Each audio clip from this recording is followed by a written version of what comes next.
বৌমা, তোমার চোখের নিচে কালো কালো হয়েছে। বিকালে বাপ্পা দাদা এসে 2 ঘন্টা ঢুকাঢুকি করে, রাত্রে বেলায় আপনার ছেলে সারা রাত করে, একটু ঘুমাতে দেয় না শাশুড়ি মা। আমার যখন ভোরবেলায় গভীর ঘুম পাই, তখনই আপনার ছেলে আমার ডালিম দুটোতে কামড় দিয়ে বলে, চল মাংমারানি, আরো 10 বার খেলবো। তোমার পুকুরকে একটু রেস্ট দাও, তাহলে তোমার পুকুর বড় হয়ে যাবে।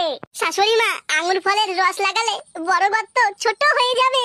শাশুড়ি মা, বাপ্পাদাকে বলেছি লাগানোর আগে বাজার থেকে 20 কিলো আঙ্গুর ফল কিনে আনবে, ভালো করে মালিশ করবো, বড় পুকুর ছোট হয়ে যাবে, আর খেললে পরে জম্মির মজা লাগবে। কি বলছো বৌমা তুমি এইসব? ঠিকই বলছি শাশুড়ি মা, তুমি রাগ করছো কেন?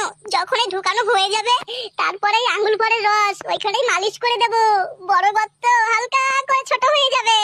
অসভ্য বেয়াদব মহিলা কোথাকার। ও শাশুড়ি মা, যাচ্ছ কেন? আসো আসো, তোমারও আঙ্গুর ফলের রস মালিশ করে দেবো, তোমার পুকুর ছোট হয়ে যাবে। চুপ বেয়াদব মহিলা কোথাকার, অসভ্য জানোয়ার। শাশুড়ি মা মনে হয় লজ্জা পেয়ে গেছে।